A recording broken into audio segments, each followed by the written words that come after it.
Okay, today we are going to be creating two graphs, a line graph and a column graph, both in Excel.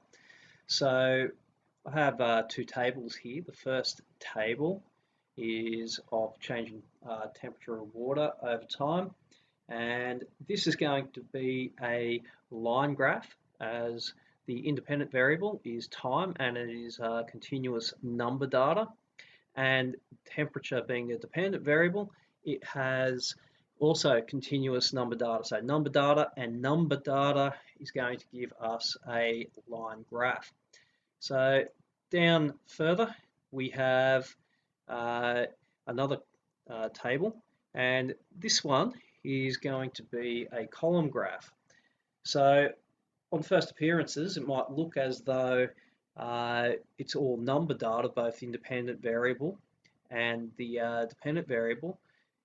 The dependent variables, the independent variables rather, are actually the amounts of light. So full light and darkness. So both of those are category data, and that's against the um, the number of leaves on the pea plant, which is number data.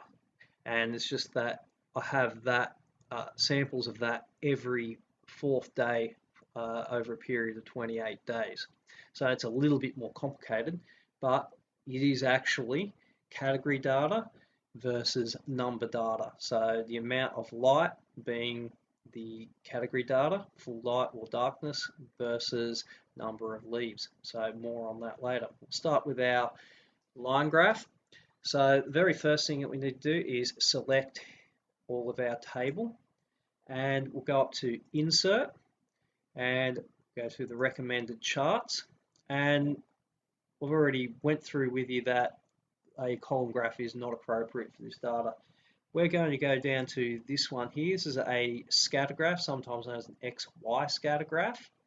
And this is generally what we'll use to make our line graphs in Excel. It's the scatter graph or XY scatter graph. So Excel's smart enough here to have picked up our heading. Hasn't got the axis headings yet, but it's pretty close. This is not bad. So we're going to go OK, and it's made most of our table for us. I'll just drag this over here. This little plus button over here, I'll just drag it over there so it's in the field of view, gets the chart elements. I want to select the axis titles because we want to put those in. Now, I've got a symbol in, I'll drag this down so you can see it. I've got a symbol in the temperature one, the degrees symbol. I could go and insert that again if I wanted to, but it's a bit of a hassle. I'm just going to double click, select the text, and I could right click and go copy, or I could just go Control C, which is also copy. I'll select that axis title there. I'll double click and just delete that default title there, and I can paste in Control V, and it has the temperature degrees Celsius. It's probably the easiest way to do that because of the symbol. I could have just typed it in, so could do that for time minutes. That'd be pretty easy, but double click that. It's got the format axis title accidentally. I'll get rid of that and delete that. That default title. Control V for paste, and I have my time in minutes. So I've got the two axis headings. So my independent variable x-axis, time minutes, dependent variable y-axis, I have my temperature degrees Celsius. And this is a completed line graph, and that is ready to be put into my report, as is my table. If I changed anything in my table, it would be reflected in the graph also. So let's say for 20 minutes here, say something went wrong, Bunsen burner went out, and it dropped down to 80 degrees. I'll type that in now, press enter, and you can see that in the graph it automatically updates. So there is a live link between those things in the table and the graph.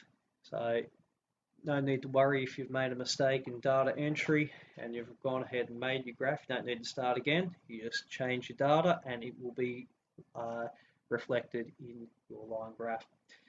Okay, so moving along now to our next table, which is number of leaves on pea plant seedling over time in full light and in darkness.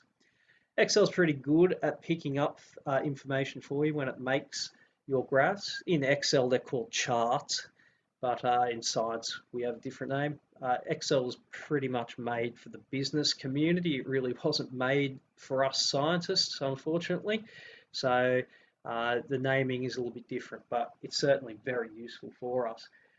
I'm not going to select the whole table this time because it confuses Excel, at least I found it has.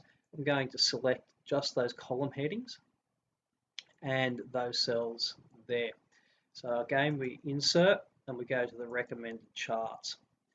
Not a line graph this time for reasons I've already discussed, that it's category data versus number data. So we're picking the clustered column graph. Each one of these sample points every fourth day is a cluster. It's pretty much a whole heap of individual column graphs put on the same chart. If I only did it for one day, it'd be just two columns, one with the full light, number of leaves in full light, and one with number of leaves in darkness.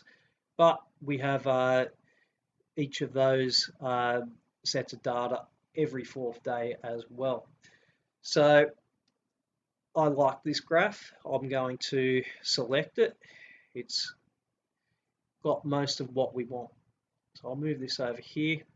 So already it's given us a bit of a legend or a key there for what these colors are for our columns, which is excellent.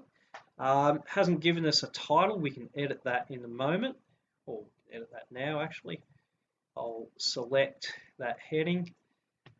Don't want to type that back out. Control C for copy and Control V for paste. Excellent. And I have the chart elements. I'll drag this back over so you can see the chart elements. And I want the axis titles, and I'll just type them in this time. There's no degrees symbol, so it's not going to make life hard for me. And this is going to be the number of leaves here on the dependent variable, the y-axis. So the NO with a dot, that's just a shorthand way of saying number. Not exactly sure the reason why it came to be like that, but it is recognised that that is a short form of number. Down the bottom on our independent variable, on the x-axis, the horizontal axis there, that's going to be the time in days. So 0 days, that's when we started recording, 4th day, 8th, 12th, right through to 28 days. And this here is a completed column graph. And again, you could change any of the data in there and it would automatically update in the table. So if I made a mistake, say day 24 here for full light, I'll put in, I don't know, a ridiculous number, say 30, you can see that automatically updated in the table, and it changed the scale, did everything for you. So I'm going to go Control Z, which is a shortcut for undo, and for redo, Control Y, a little shortcut there, Control Z, undo, very handy shortcut keys. So recap, we have created a line graph, which in Excel's the XY scatter graph is the one that's appropriate for us in Science. And we have created a column graph, which for our purposes in Excel for Science, it's a clustered column graph. So thank you for watching.